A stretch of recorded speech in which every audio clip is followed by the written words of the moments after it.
You're listening to Choose FI Radio. The blueprint for financial independence lives here.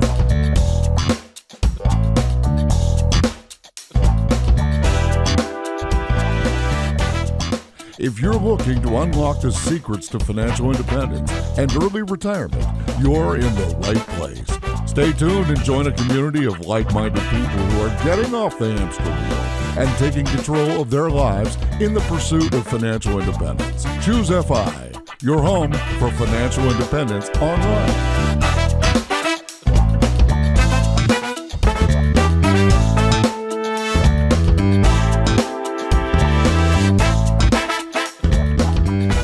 All right, guys, you made it, episode 17, and today we have a very special guest, Mad Fientist. This guy is arguably on the Mount Rushmore of FI. He has been credited with authoring the Roth conversion ladder, how to make the tax code work for the early retiree and get the best of both worlds. A world in which you can put your money into your tax-advantaged vehicles tax-free and pull it out tax-free using pre-existing laws that were already in place that nobody, including very, very high-level accountants, had just missed. They just totally missed it. And today, we've gotten him on the show, and we're going to take a chance just to take a step back and look at his origin story. So this is going to be a lot of fun. And I have Brad, obviously, here with me today to help me do this, and also Brandon, the Mad Fientist. Thanks for coming on the show, Brandon. Thanks for having me, guys. I appreciate you having me. Yeah, man. So we want to unpack the story of the Mad Fientist, the origin story. I think, everybody in this space knows you. Well, thank you.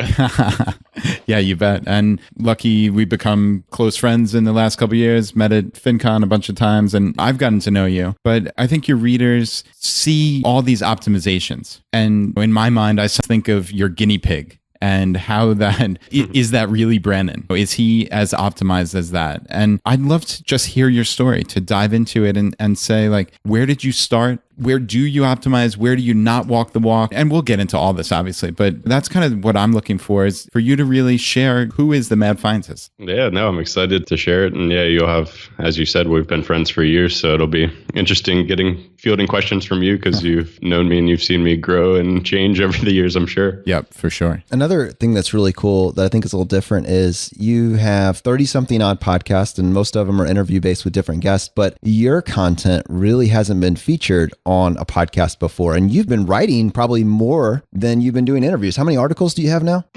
Yeah, not too many more, actually. I think I was looking today, actually, and total number of posts published on my site is about 90. So yeah, I guess like 32 of those are podcasts. So, the rest are all the articles. But yeah, considering I've been doing this since early 2012, it's a shockingly small amount of stuff I've actually published. But it's very heavily concentrated. I mean, the information that you've really put together and accumulated, you had to dig through the weeds to find this stuff. And I know a lot of people reference it as almost a pillar post that they can go to when they're trying to figure out how to incorporate these really heavy IRS documents into their own life. Yeah, no, I definitely focused on quality over quantity. And anytime I would get stressed out about like, oh man, it's been like a couple months since I've actually published anything, I'd always just try to tell myself, it's not the amount of stuff that I put out, it's the quality of it. So that's always been a focus. A lot of it is my laziness as well, though. I can't just say that I'm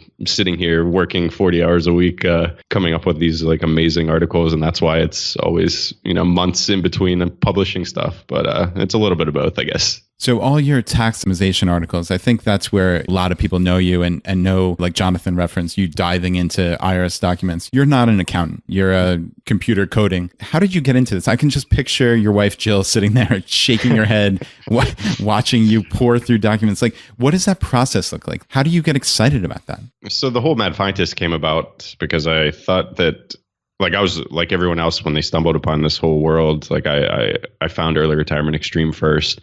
And, I was super excited about it. And I was like, well, this is what I've been saving for all these years. This is actually a goal, because before that, it was like just a goal to get rich. And I didn't know why I wanted to be rich. I just knew I wanted to have a lot of money. I liked managing money. I liked thinking about money and planning and all that sort of stuff. But I had no real goal for the money. Like, I never wanted a fancy car or a big house or any of that stuff. So I was just saving for the sake of saving and just to have a portfolio.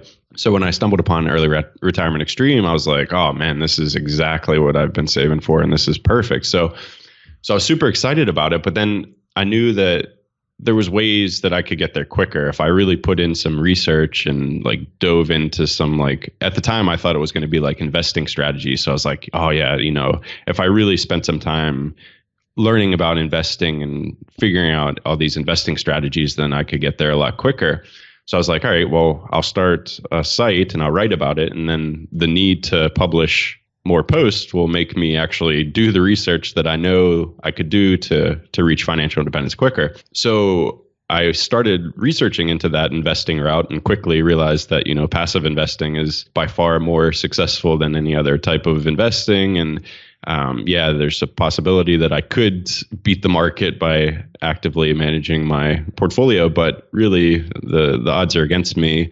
And the expenses are against me, and the taxes are against me, and all the other things that active investing, the downsides of active investing, those are all against me. So I was like, all right, well, that's not going to work. And then I started looking into some other things, and that's what ended up leading to like the whole tax avoidance thing, which when I set out, I had no intention of being like the tax avoidance guy, and I knew nothing about taxes. I always did my own taxes, but they were quite simple. So it wasn't like I was doing that in my career before. It was like fairly simple taxes I was doing. So yeah, I sort of just fell into it naturally, just all selfishly, just like trying to find ways to help me get to financial independence quicker. But how did that even come about? Like what even clued you in? Was it something you read on ERE? Before I read your stuff, and full disclosure, like I'm a CPA here, right? And I honestly loathe taxes. I don't know how I got into that industry, but but like I couldn't imagine sitting there and pouring through these documents or getting excited about this. What was that spark for you? Do you remember? Yeah. At the time, I was reading a lot of personal finance blogs. So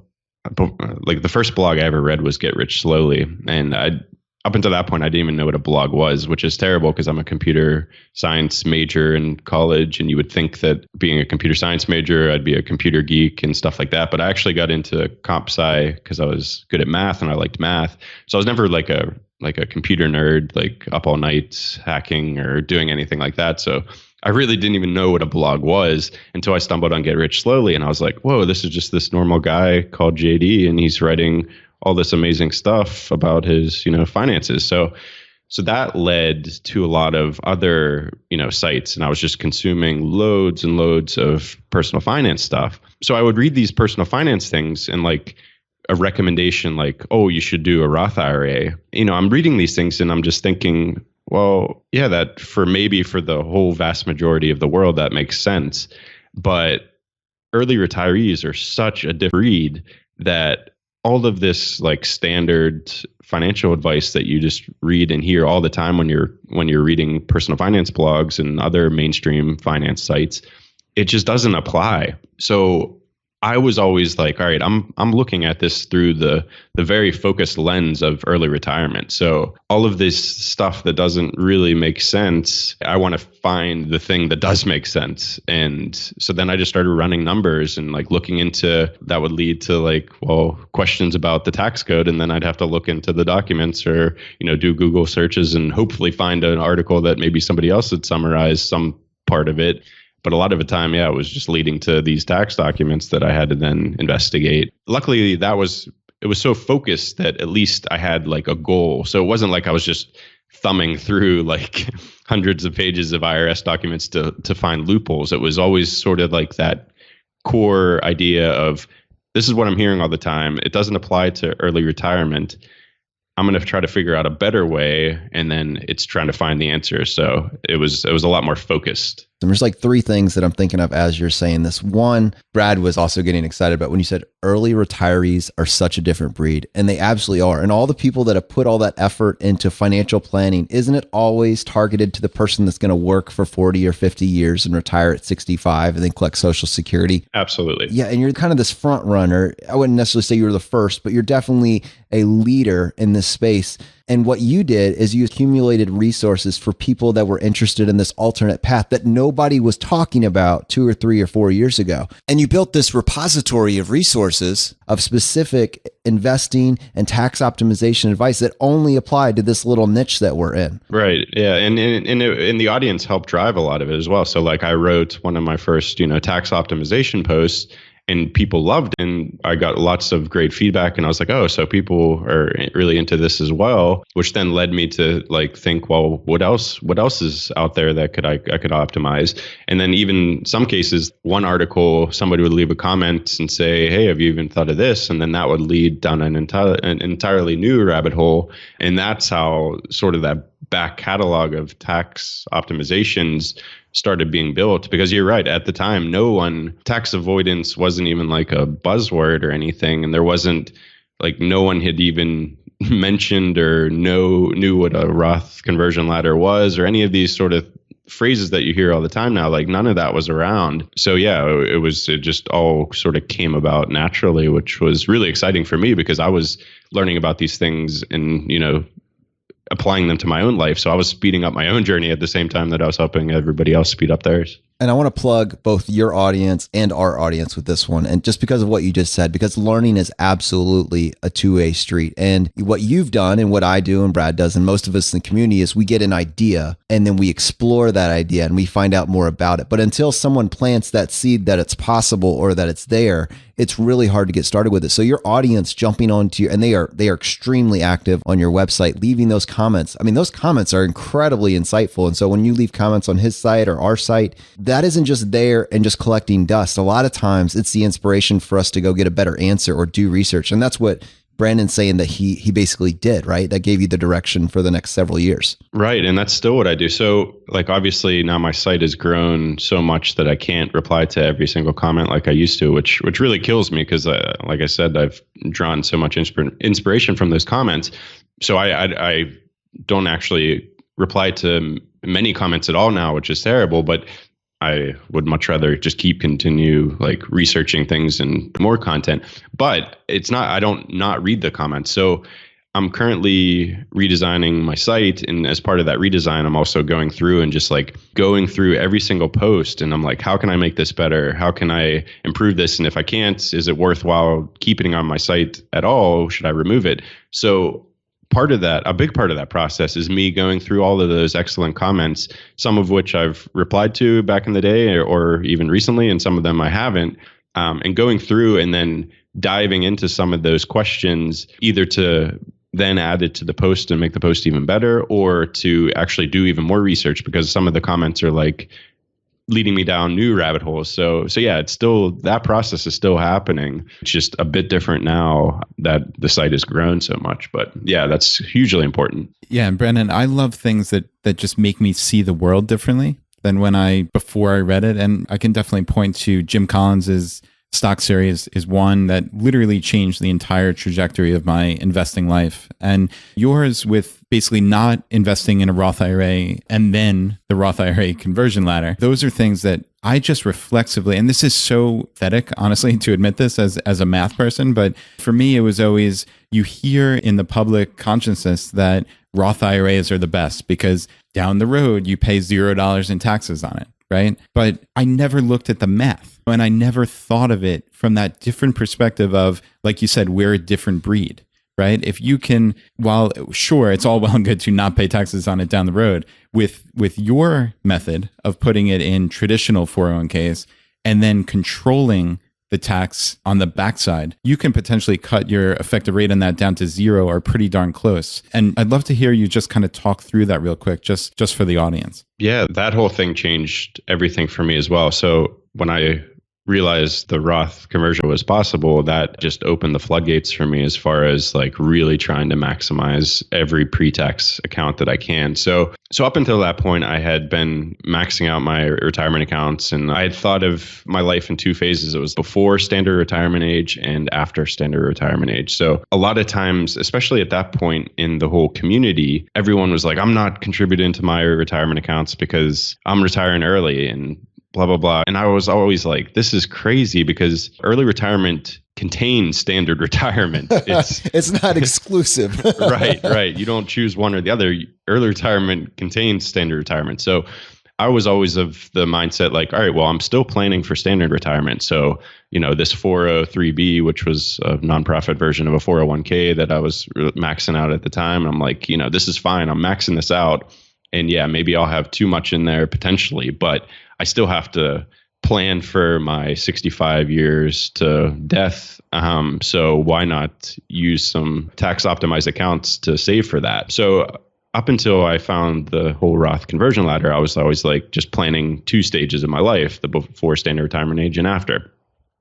So then I started doing research into ways to get that money out of the 403B or 401k or IRA, traditional IRA, and all those pre-tax accounts before standard retirement age. And that's what led to the Roth conversion ladder. So the idea behind the Roth conversion ladder is you're allowed to transfer money from a traditional IRA to a Roth IRA, and you just pay tax when you do that transfer. And then 5 years later, after that transfer, you can take that money out of the Roth tax-free because you've already paid tax on it. So for an early retiree, that's amazing because for a standard retiree, they're working their entire lives. So they can't do that transfer because they're going to pay tax on that money. And if they're a full salary, then, they're just going to get taxed a crazy amount of money on that. So it doesn't make sense to do that.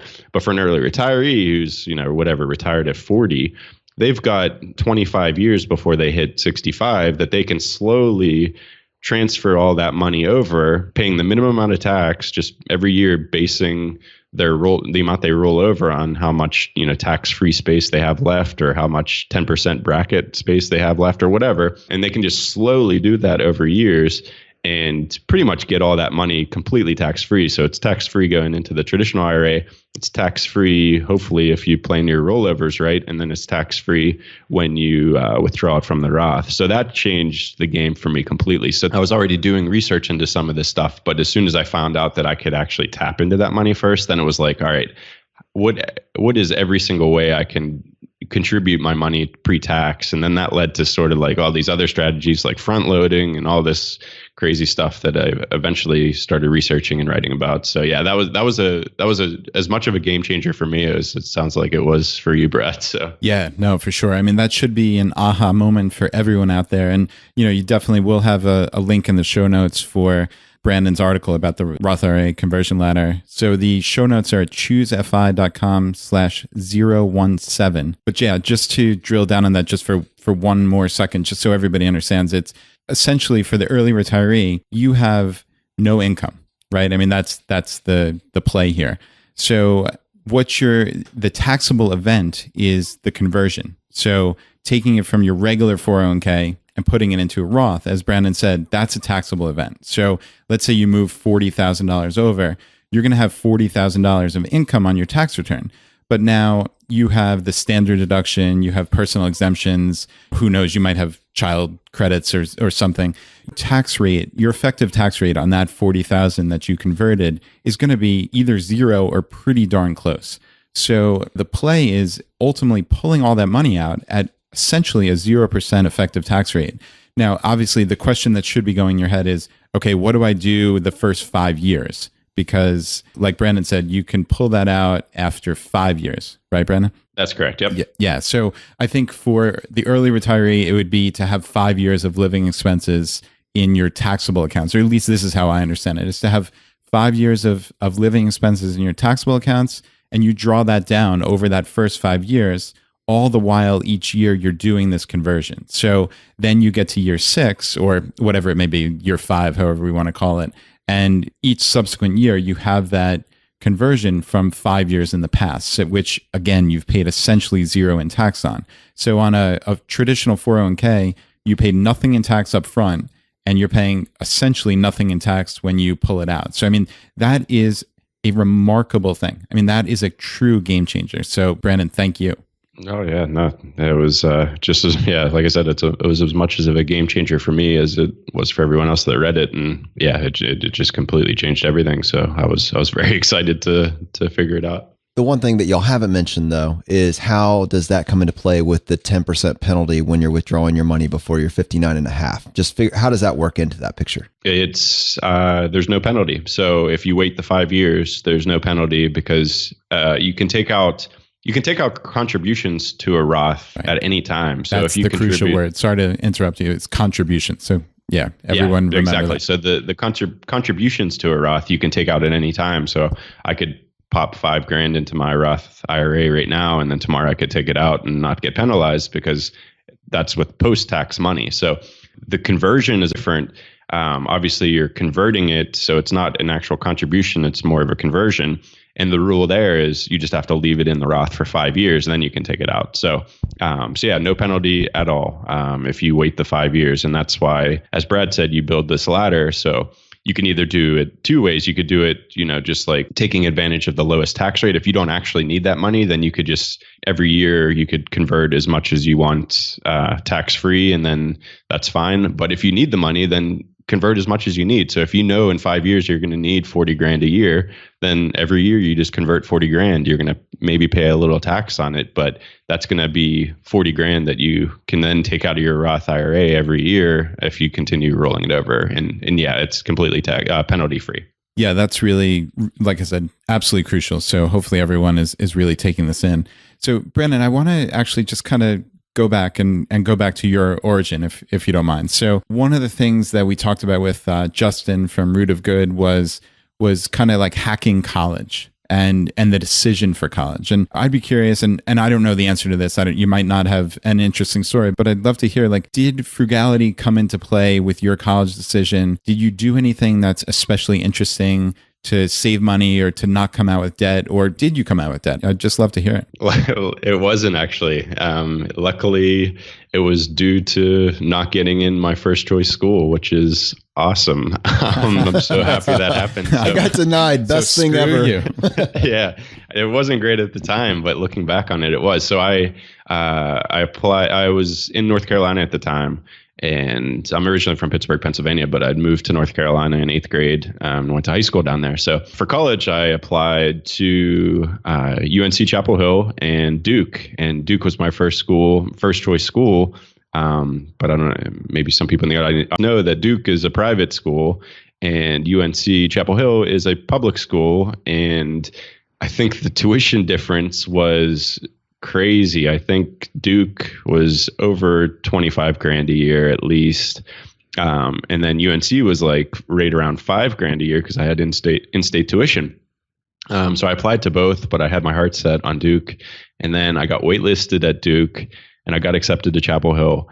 And I wasn't going to find out if I got into Duke until like really close to when I would start pretty much. And so I ended up making the decision, like Chapel Hill was beautiful. I loved it there. And I was like, I'm just going to go there. And, it's not as highly ranked as Duke is, but it's still, top 25 school. And so I went there and then I ended up not getting in the wait list wasn't successful for Duke anyway. So I'm glad I made a decision when I did and not waited to find out I didn't get in anyhow. But yeah, so I lucked out. I got into one of my most favorite places in the world now. I love Chapel Hill so much, and UNC was in a fantastic school. The computer science department there was one of the first in the country. And it was a great education, and it was all in-state tuition. So I left school probably with, I don't know, I want to say between 10 and 15 grand worth of student loans still. And then I paid $131 a month for I don't know how many years because it was such a low interest rate, and it was the oldest thing on my credit report. So it was like the best thing for my credit history. So I kept it on there for years and years, paying just $131 a month, but eventually paid it off. I then went back to get a graduate degree, and that's a little bit more exciting if you want me to talk about that. Yeah, go for it. So yeah, I always had planned, I wanted to try to get either a master's or a PhD or something. Obviously, when I found financial independence, I knew it wasn't going to be to get a job. It wasn't going to be, resume motivated or anything like that. But I still wanted to do it. I just wanted to see if I could do it. So we moved up to Vermont, and because my wife got a job up there and we love the mountains and things like that. So we moved up there.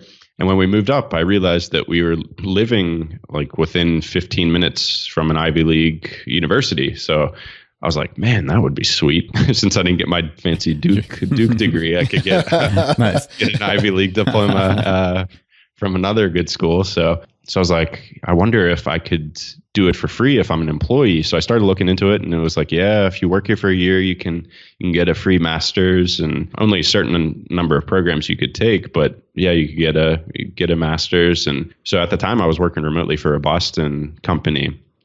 And it was a good situation, like I had a lot of freedom and stuff. But I was like, you know what, I'm gonna do this. So I applied for a software developer position at the university, and I got it. And then I worked for a year, and then I applied to the program and got in. And then 3 years of hell started.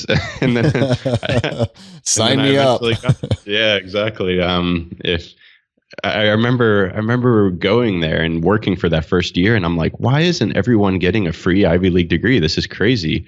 Why aren't people doing this?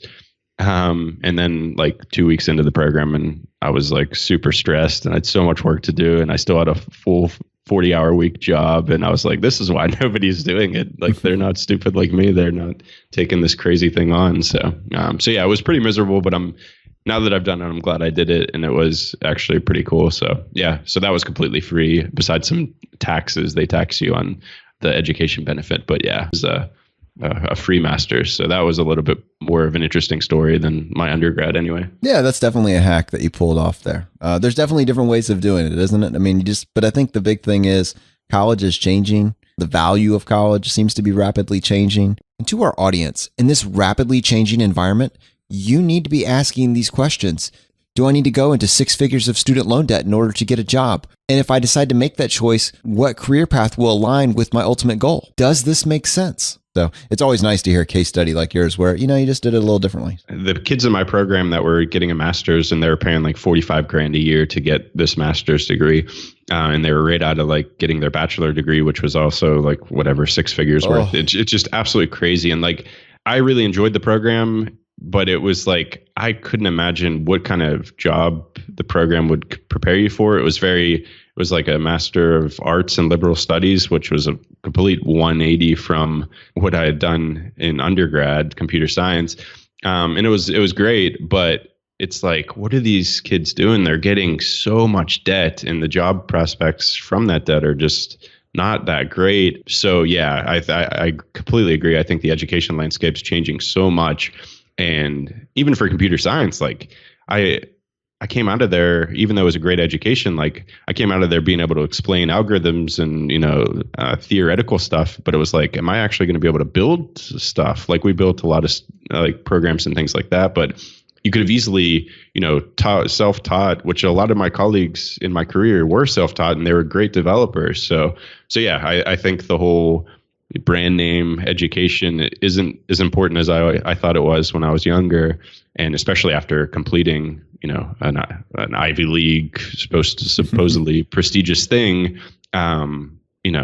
My much cheaper state school, I would say, was a better education, and then I'm sure you could get even better educations if you just really focus and teach yourself, or trade schools or community colleges. There's loads of options, but I think it's just a matter of how hard you work. And it's not that name brand. Yeah, no, I totally agree. I just want to kind of ask you a couple like quick hit questions, if you don't mind. Your first year in whatever your first job was, did you max out your 401k? Yeah, so my first year was in Scotland. So my wife is from Scotland, and I studied abroad in Scotland my junior year. And I moved over as soon as I graduated, and my first job was here in Scotland, which is where I'm talking to you from now. And over here it's a personal pension, and it is my only regret of ever maxing out a retirement account, only because this thing is locked down so hard, and the funds are terrible. Like I can't get it out. I can't get it out at all. I've tried to look into it and try to figure out how to get it out, and I cannot get it out of there no matter what. What an awesome confession. I love that. So I got this money that's in these terrible funds because that's the only options I have. Yeah. I can't move it. And I probably technically should be reporting it to the US government because you have to report if you have foreign accounts, but I haven't done it in years past. I can edit this out for you. Yeah.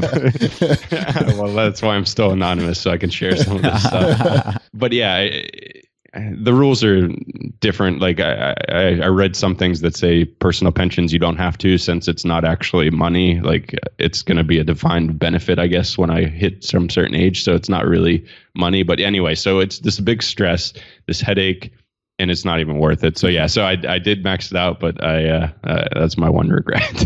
What's the most expensive car you've ever? Oh yeah, this is a good one. This is a good story. So this is one of my secrets I shared at one of the Ecuador Chautauquas, which was very embarrassing because taking advantage of your honesty.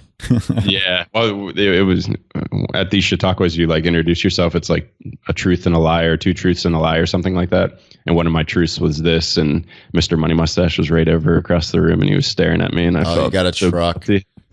No, I didn't get a truck. I got worse. I got like a crappy SUV. So my wife and I went and lived in China for 3 months, and then within a few days of moving back from China, we were moving to Vermont, and neither of us had ever been to Vermont, and we had to do all this stuff. We had no belongings or car or anything. So I leased a Toyota RAV4 because I was like, well, I need it for the snow.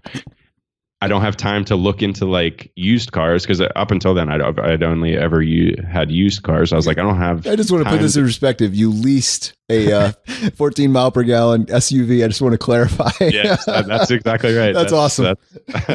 And yeah, and I was like, well, people rent houses and they appreciate. So renting a depreciating asset makes a bit of sense, And then I was like, yeah, I'll just lease it for 2 years and that's fine. Whatever. It's just a single payment. And yeah. So anyway, I did that and it was awful.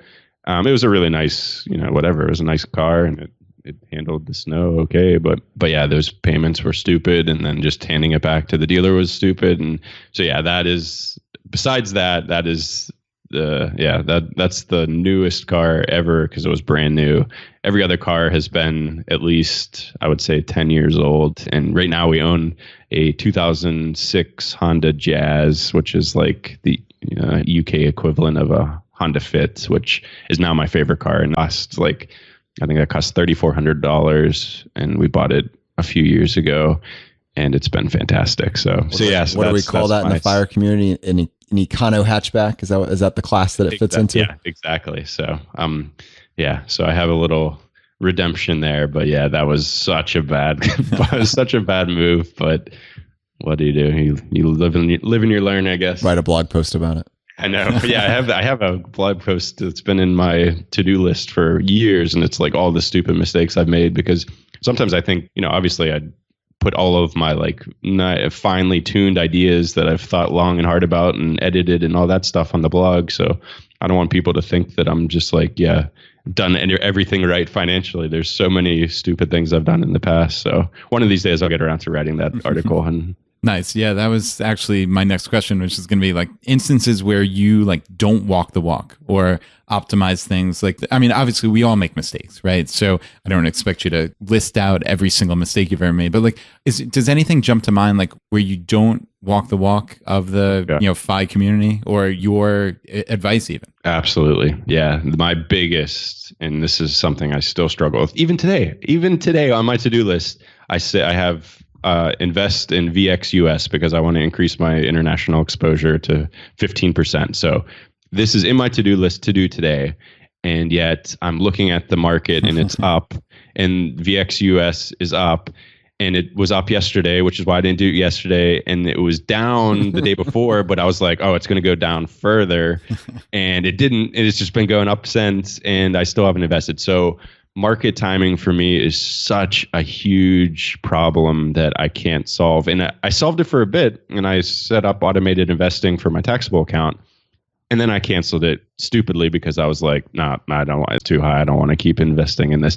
And then it's just kept going up, and I haven't invested. So now I have so much cash that I need to deploy, and it's always been a huge problem. Luckily, the retirement accounts are always automated because that was just coming out of payroll deduction. So that was at least that kept me good. But yeah, my taxable account is either way too much cash and it's stupid. Like it won't even be like a logical thing. Like it'll be like, oh, VXUS is at 47.21. My hockey number is 15. So once it gets to 47.15, then I'll buy it. And then it just goes up from there. And it's like, why did I do that? That's just so stupid. So yeah, see, that's my biggest thing. And it's something I still We're going to set up a lifeline feature for you on this segment called the Walk of Shame. We're going to allow you to lifeline in Jim Collins and have him just rant at you for a second. And then we'll get you right back on track. We've got a fix for you, buddy. Oh, Jim knows all about it. I talk to him about it constantly. I'm like, I'm such an idiot. Why am I doing this again? But yeah, this is, you're uncovering all my dirty laundry on this episode. Indeed. It's ruining your brand one question at a time. I know. No, it's hard though, man. I'm with you. My issue is not market timing as much as just having way too much in cash and just not even contemplating buying it. So at least you're one step ahead of me there. But yeah, I mean, to me, it's all about setting up that just automating everything. Like if we, and this is, advice for the audience, which is take your brain out of this. If Brandon of all people can get screwed up with this, you can too. And you almost assuredly will. Like it happens to everyone. So what you need to do with investing is take your brain out of it. It's that simple. Yep, absolutely. And then that's actually something Jim Collins was saying to me. He's like, I was talking to him about some of this stuff, just like this. Yeah, just like doing this. And he's like, my daughter's probably a much better investor than you because she has no idea what's going on. She doesn't pay attention to any of it. And I'm like, yeah, you know what? You're probably right. Like she probably is much better. So yeah, I completely agree. Take your brain out of it as much as possible. Set up your plan and figure out what you want to do. Like, yeah, set on whatever percentages and rebalance if you want and things like that. But the actual execution, take your brain out of it as much as possible. You're going to get off this conversation and still not go invest in that, are you? No, I'm not. No, I'm going to put that on my to-do list for tomorrow. And whatever's going to happen tomorrow. I want that ticker to be red. Yeah, exactly. That's awesome. So stupid.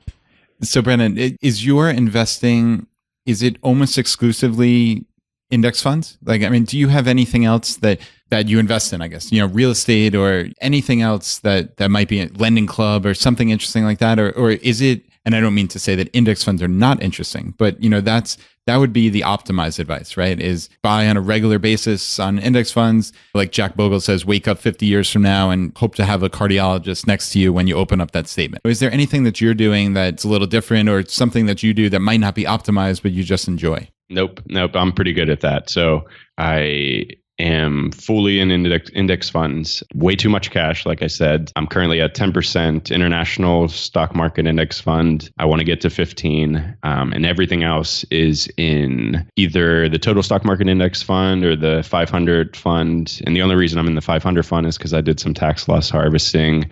I think last year or maybe the year before. And then the market has just gone up straight from there. So I didn't want to sell that to get back into my total stock market index fund because then I would have had a tax hit. So that's still in there. So there's a little bit of 500 fund.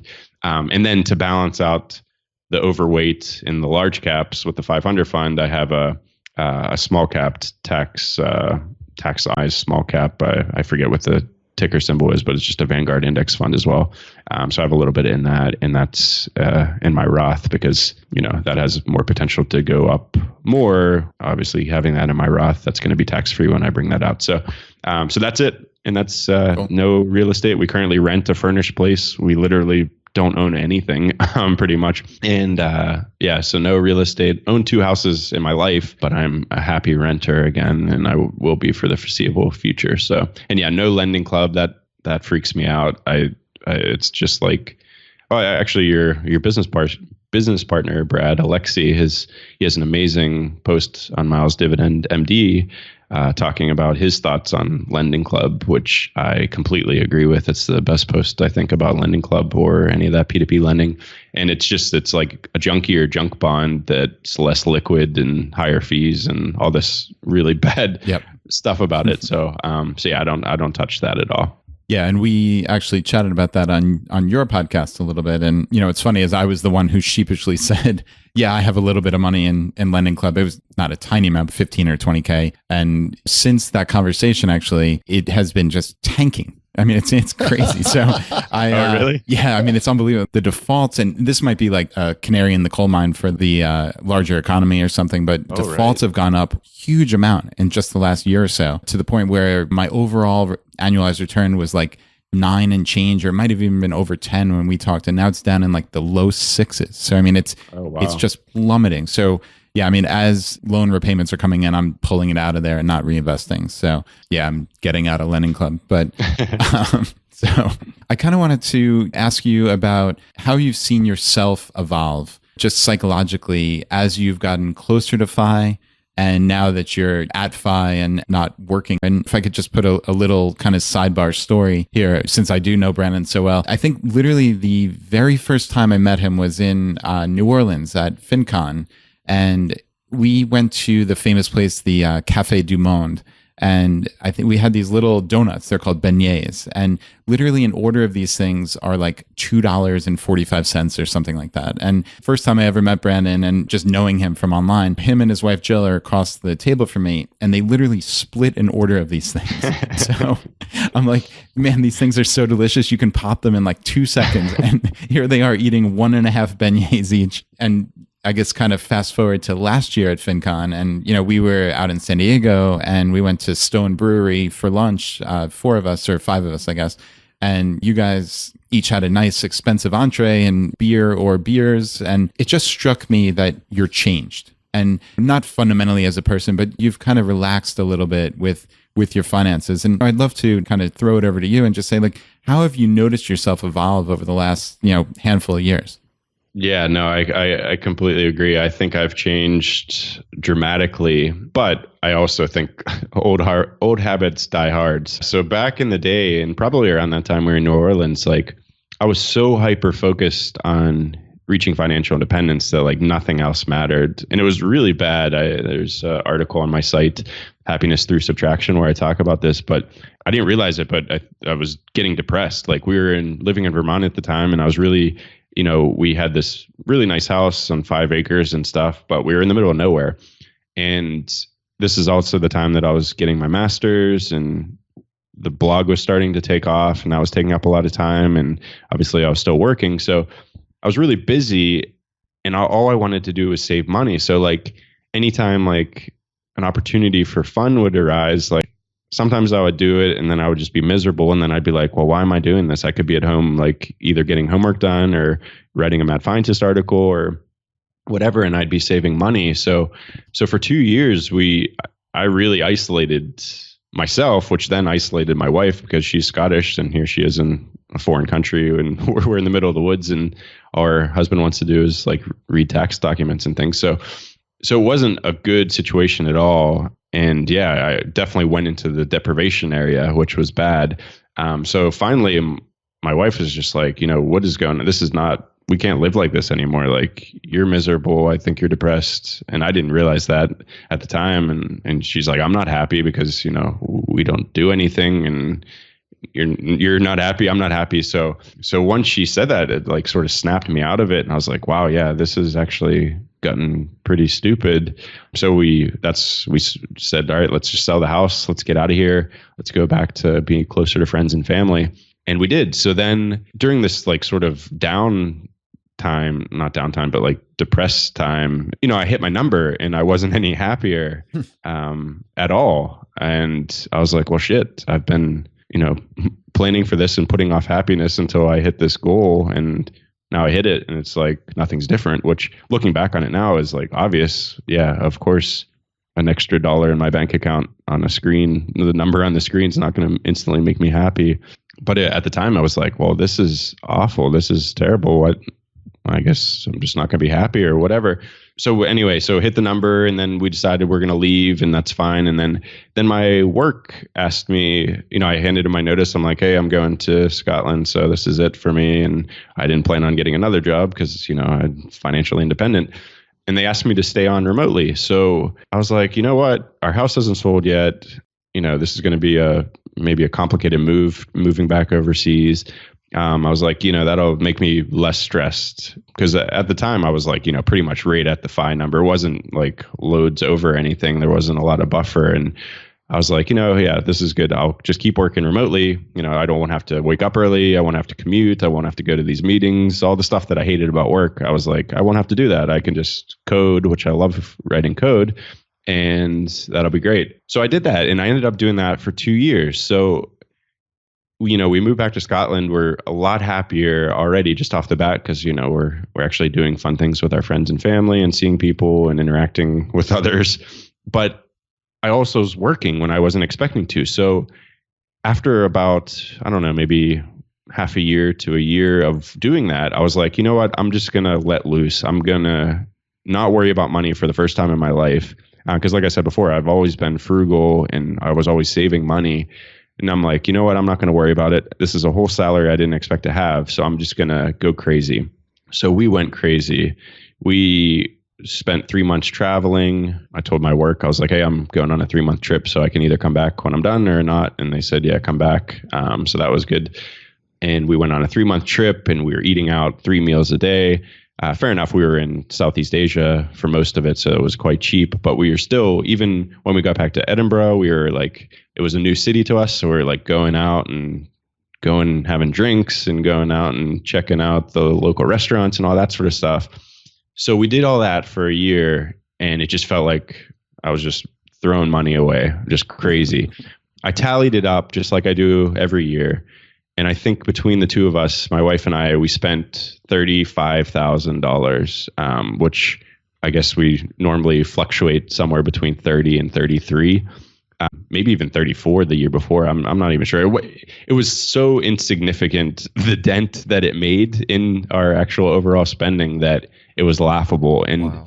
I was just like, this is insane. So all of the habits, obviously, I wasn't going out and buying a Mercedes, and I wasn't doing anything that I didn't want, like anything that like society says you should do if you just spending crazy money. I was doing everything that I wanted. Like it felt like I could have and do anything and everything that I wanted. And it's just the fact that over the years, I've figured out what that actually is, rather than just buying what people tell you should want, or what society says you should want, or what the Joneses want, or what any of that. I was just buying everything that I wanted. And it didn't move the needle that much because I don't need that much, which is a huge realization. And that's been I would say that's the best thing about financial independence. And it wouldn't have happened, I don't think, if I didn't have that extra year, because then I would have never tested that upper limit. Like I tested the lower limit when we were in Vermont and deprivation and all that. But I think testing the upper limit was just as important, because now we dialed back our spending. Like we actually realized we didn't like to travel as much as we did that year, because we like getting excited about the trips rather than just being constantly going somewhere else every month or something. So like now it's not deprivation. It's not like, oh, I wish I was traveling right now. It's like, no, actually, this is a great level, and it just happens to cost less than traveling every month that like we did last year. So it was great, and it's completely changed me. So yeah, if you see me now and we're going out to a brewery with friends, then I'm not going to worry about any of it, because it's like, well, this only happens every so often. It's not going to move the needle at all. I won't even be able to tell by year, and I'm just going to enjoy it rather than, freak out and pick the cheapest thing on the menu and try to convince Jill to share with me. What I think is so amazing about what you just shared with us is, intentionally or unintentionally, you confined yourself to this box to hit financial independence. And then essentially what you described is trouble moving on or establishing what that post-FI picture actually looked like. There was a transitional phase that had some ups and downs for you. And then the message that you're sharing right now is really powerful. It's kind of almost this idea of exploring your outer limits in this FI world, which has unlimited flexibility and freedom. And you're just kind of trying to find what the perimeters are. Where can you not go past? And that's what it sounds like you've been doing for the last year or so. And I think you kind of painted a really cool picture for our audience. And for some people, maybe they can learn from that and kind of prepare themselves for it, because we fully anticipate that the tools that you're building, in our community and your community, which is probably very shared, they're looking for ways to get to FI faster. And then once you're at FI, what comes next? And I think it's cool because you have just gone through that. And what you shared with us is what that transition for you mentally actually looked like. Yeah, no, what after FI is the huge question. I'm realizing that more and more now, how important that is. And that's where a lot of my writing is going to go in the future. And I'm currently recording all of my sort of thoughts and feelings and all the things that I've gone through since I quit. And I'm going to tally that all up into like my first year freedom post or something like that, where I describe everything, because it has been a roller coaster, and there's lots of things that I didn't think about before I took the plunge that maybe I wish I would have. But yeah, the question of what's after FI is a huge one. So Brandon, what's the most surprisingly positive part of the post-FI life that you just wouldn't have anticipated? Oh man, yeah, it's at first the really cool thing. So we travel a lot, so every single free vacation day was like used up 2 years in advance because I was planning where we were going to go and things like that. So like every day off had sort of like a trip or something. But every so often, maybe around Christmas, you'd have like maybe 2 days off where you weren't traveling. So it was like, I could do anything. These are free days. These are days off. We're not going anywhere. Anything is possible. So that feeling is like all the time, which is really, really cool. So we kicked off the post-work life for me by going on a 3-month trip around the world. And I think mentally the whole time I just felt like it was a long vacation or one of these sabbaticals that we had taken before. And I think somewhere deep down, I just always expected, well, I'll have to go back to work when we get back. When we got back from that trip, and it was the first Monday after getting back, and I just woke up and I was like, wow, this is just life now. There's no plans, there's no family commitments or anything, and you have this day off, and it's just like unlimited possibilities. So that's just been a fantastic feeling, and I think about it often. Yeah, I can see that. I have to imagine that at some point there's this fear that this isn't real. I'm going to have to go back to work. I bet it takes a while to work through that and realize, no, I actually did it. Yeah, no, definitely. It was, especially after that big long trip, it was, it just felt like a vacation. And we had done a few of those sabbaticals before. Like when I mentioned we lived in China for 3 months, like I took 3 months off to go live in China, and we did it when we moved back from Scotland to America. We took some months off, and so I was used to that feeling of having a few months of freedom.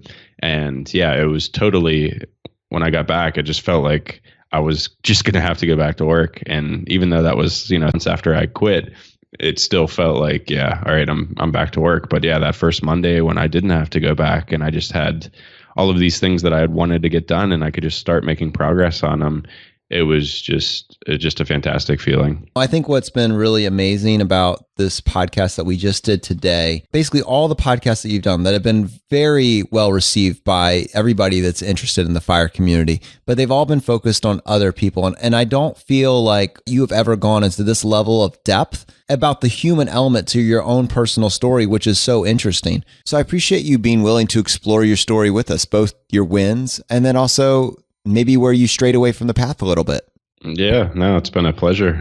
You guys asked some good questions, and yeah, it's been a lot of fun. So I appreciate you having me on. Yeah. So Brandon, before we get into the hot seat questions, I just wanted to ask one last thing that, we talked about your past, but what does the future look like for you? You talk about these projects that you're working on. Is it mostly Mad Fientist? Do you have other things that you want to or could possibly share with us today? What does your life look like 5 years from now? I mean, have you thought about that as intentionally as that?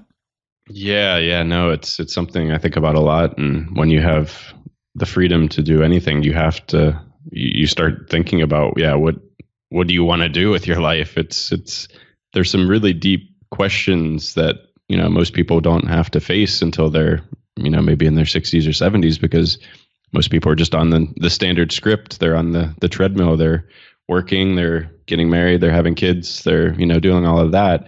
And then when you don't do all of that, then you're sort of like, well, what's the point of me, and what is this all about, and what do I want to accomplish? So yeah, I think about that a lot, and it's actually been really good. I've been very productive, and this is something I still, it's an internal struggle, because I have the freedom to not work as hard, and yet I find that I want to work as hard. So part of me just worries that I'm working very hard because that's just what I'm used to doing, and maybe I should chill out. But then another part of me just knows that I get a lot of happiness from creating things and creating Mad Fientist stuff and creating things in other fields and other hobbies that I have. And so, yeah, that's something I'm still debating internally. And that's, I mentioned the Chautauqua in Ecuador, and I gave a talk about, how we have this opportunity as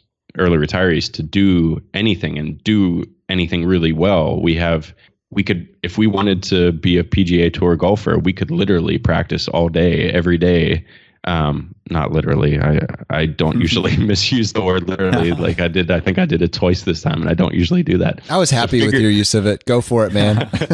So figuratively, we could practice all day, every day, and get really good and potentially be, a PGA Tour golfer if we wanted to, because we don't have to work for a living. We could devote all of our time to our passions and our hobbies.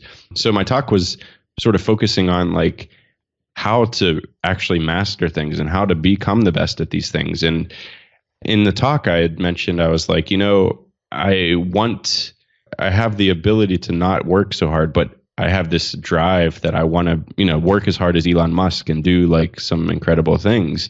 And then Mr. Money Mustache had his talk, and he was talking about all these other things, about like how all these other things contribute to happiness.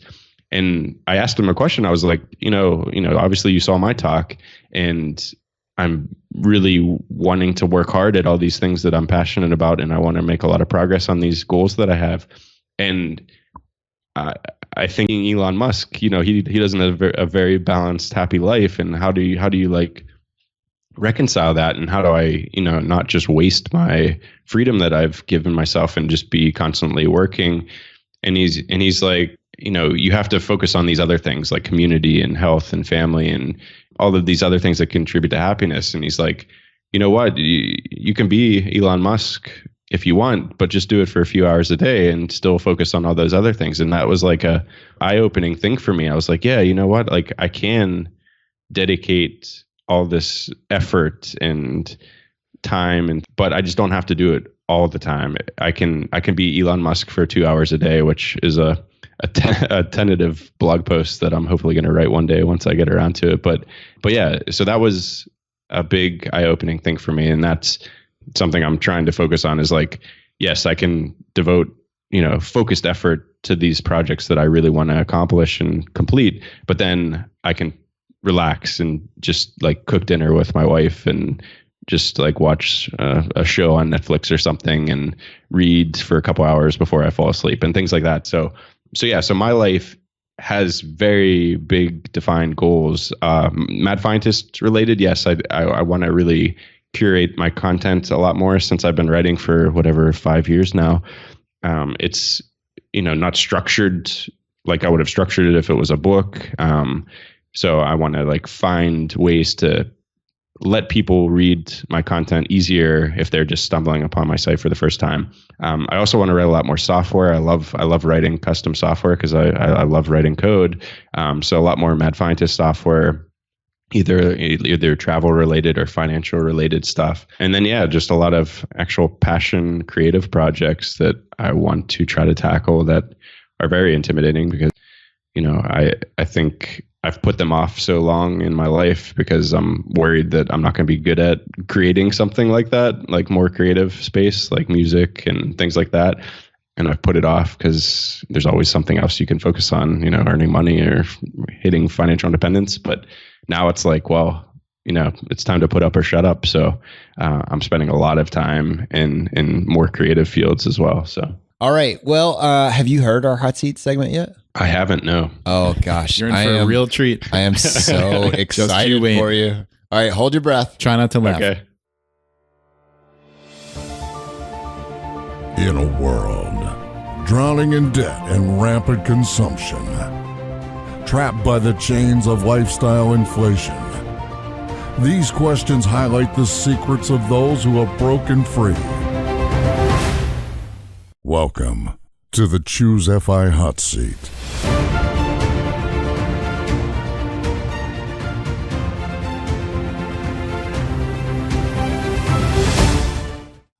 That is amazing. I'm so glad I didn't know that was coming. Probably the most badass intro of all time. That is really good. And it was for a personal finance podcast.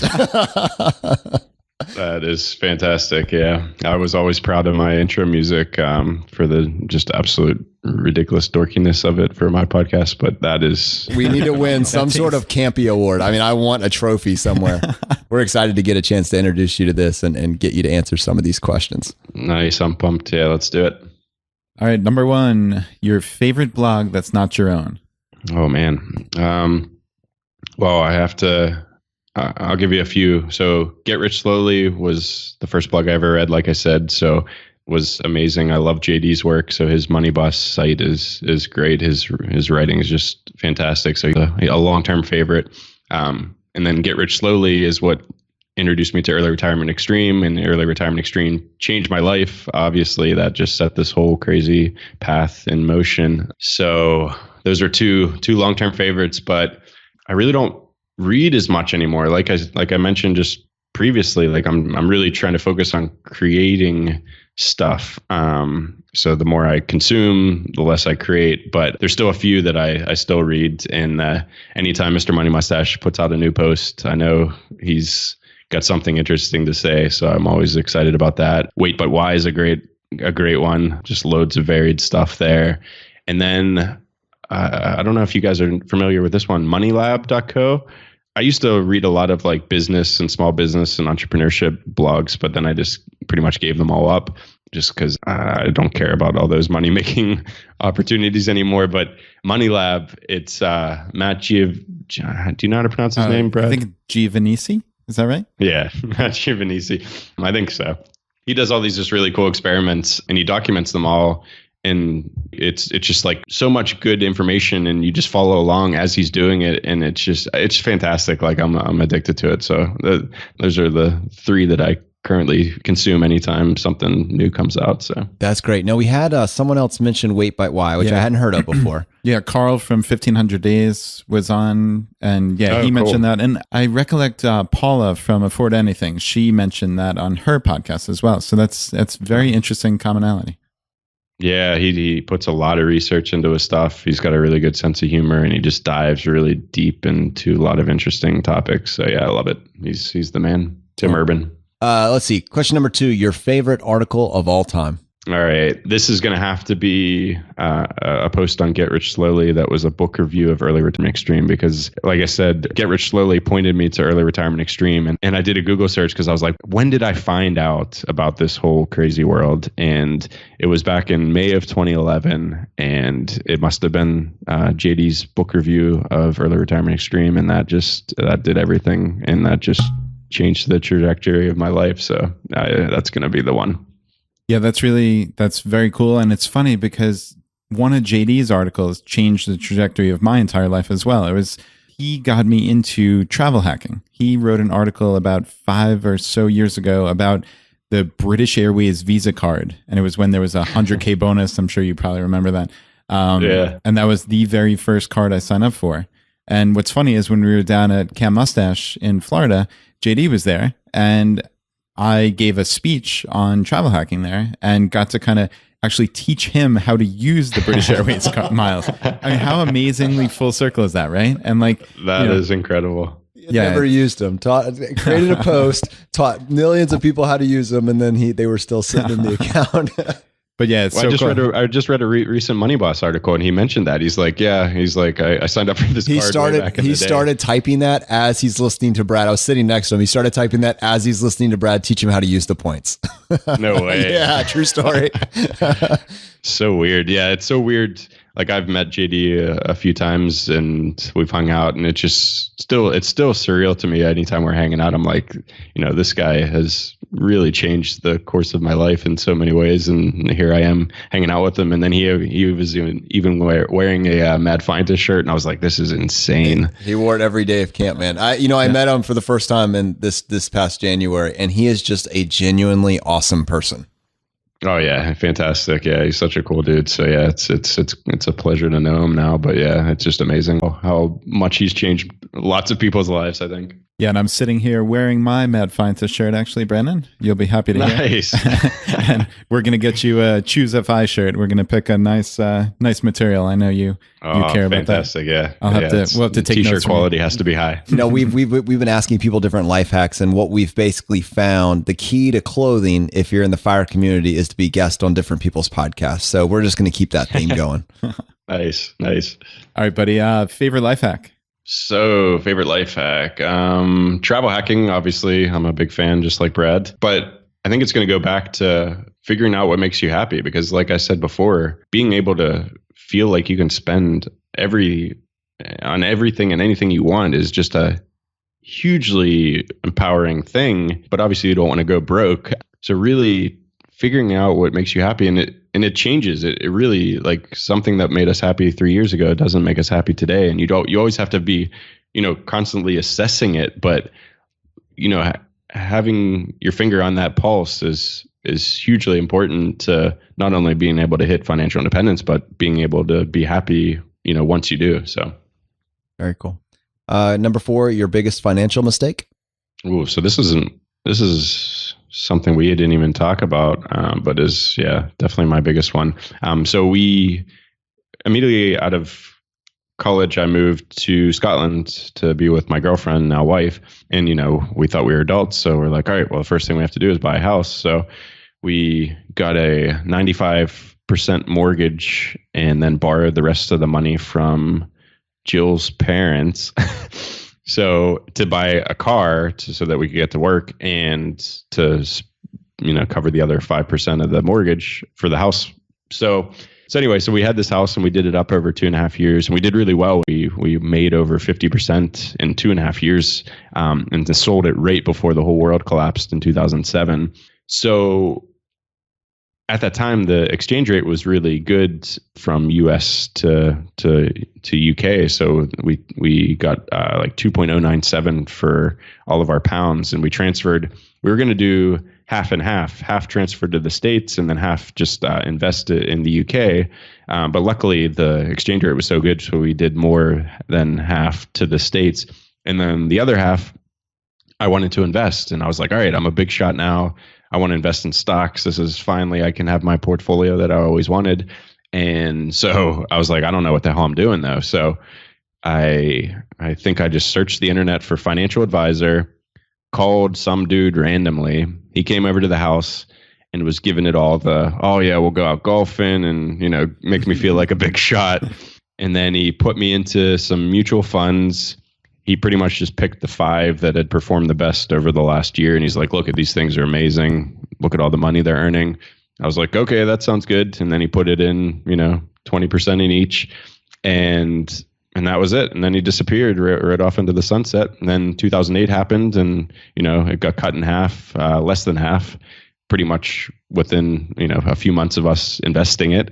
And it had a bunch of crazy early redemption fees and maintenance fees. And we were just getting crushed, not from the market. Well, we were getting crushed from the market, but we were getting crushed from the company that was, that putting these funds on. And we were stuck, because if we took it out within the first 5 years, we would have got hit with huge fees. So anyway, long story short, that was when I learned never trust anyone else with your money. So from then on, I took it upon myself to the research myself and figure out what to invest. Because by the end of it, like by year 4, I just had enough. It was stressing me out. And I was like, screw it. The early withdrawal penalty is less now. It was only 2%, whereas it was 4% the year before and 6% the year before that and 8%. And I was like, I'm just going to eat the 2%. I just want it. And then I couldn't find the financial advisor. I struggled to find the company that actually had our money. So I never found the financial advisor. He was gone. I couldn't find him anywhere. Luckily, I had the documentation that led me to find the company where the money was. And after, lots of stress, I finally got that money back. And I was like, never again am I doing this. So sorry, that was a long-winded story, but that was definitely my biggest financial mistake. And it was a huge lesson for me. Gotcha. Yeah. Well, it sounds pretty painful. Question number 5, the advice you would give your younger self. Just start. I'm a very analytical dude, and I was even more analytical, I guess, back in the day. And I would overanalyze any sort of thing that I wanted to do until I talked myself out of it. So I had loads of ideas that I wanted to do, creative stuff, websites, all this sort of stuff. And I would always just think like, well, I need an LLC. So now I need to set up an LLC before I can even start, a website or anything. And then that would be complicated. And then, that would just take all of my motivation away, and then I would never do anything. So it all came to a head when I turned 30. We went up and went skiing with friends and had a great day skiing. And then we were having drinks at the bar. And then we went back to the chalet we were all sharing. And then I had this like 30-year mid-quarter life crisis and just had a meltdown in front of all my friends. And I was like, what have I done with my life? I've done nothing. And it was awful. And my friends still, make fun of me about it today. And my wife was mad. She's like, what do you mean you haven't done anything? Like she took offense to it. And I was like, it was awful, but it was what I needed. So the next month I just started Mad Fientist. Like I would have overanalyzed that to death until I was, sick of the idea, but I was like, forget it. I'm just starting. So I started, and then I just started writing, and I didn't know what I was doing. And I deleted posts later because they were terrible, and I just got better over time. And anything, just start. So that is definitely the advice I would give, because you figure it out as you go, and you don't like. I would have never imagined any of this stuff would have got to the point it is now, and I never would have. If I would have tried to think of like, all right, what kind of blogger am I going to be, or what kind of site do I want, or anything, I would have never done anything because I wouldn't have came up with any unique ideas. But the unique ideas came as I just was trying to do it. And I think that's the thing with most things. You just start doing it, and then you just iterate and improve, and then you find better ideas as you go along. And those ideas would never come if you just hadn't started. So. Okay, well, we have a bonus question for you. Your favorite thing that you purchased on Amazon last year, and if not Amazon, your favorite thing purchased online? Oh, man. Geez, I don't know if I purchased any. Oh, no, I did. I got a brand new MacBook Pro. So when I quit my job, I had a really nice MacBook Pro, and I'll never go back to a PC. I was always against Macs, but now I understand why. They're just fantastic machines. So I had a really nice MacBook Pro, and then I got to keep it for a while. And then like a few months later, they're like, oh, hey, by the way, do you want to send back your computer since it's not yours? And I was like, oh, no. But then I knew the new version was coming out. So I treated, it was a big expense. So I was like, I'm going to get exactly what I want. And I got, I got the baseline model, like literally the 13-inch MacBook Pro without the touch bar thing, because I didn't need that, with no extra memory or anything like that. So it was the baseline MacBook Pro, but it's still expensive, and but it's fantastic. I'm just staring at it right now. It's so beautiful. So for like half a second, I thought you were going to say, no, I didn't purchase anything on Amazon last year. I was thinking, he is the real deal. I really struggled to think because, I think that was one of the few things that I actually did purchase on Amazon. So, it's totally worth it. I love it every time I spend so much time on it. So it's absolutely worth buying something well made when you use it constantly. So. Well, this was a real treat, getting a chance to sit down with Brandon from the Mad Fientist and actually take some time to explore his personal story.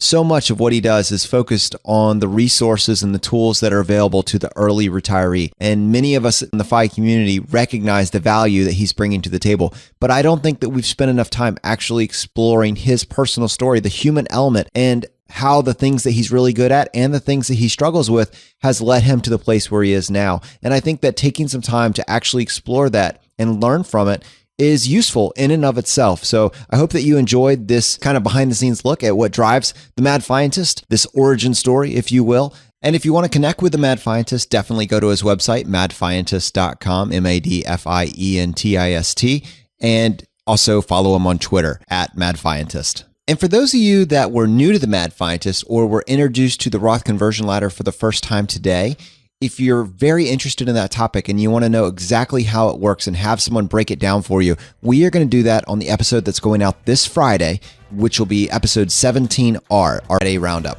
And if you want to go to that episode, you can just go to choosefi.com/017R. And we'll see you next time as we continue to go down the road less traveled.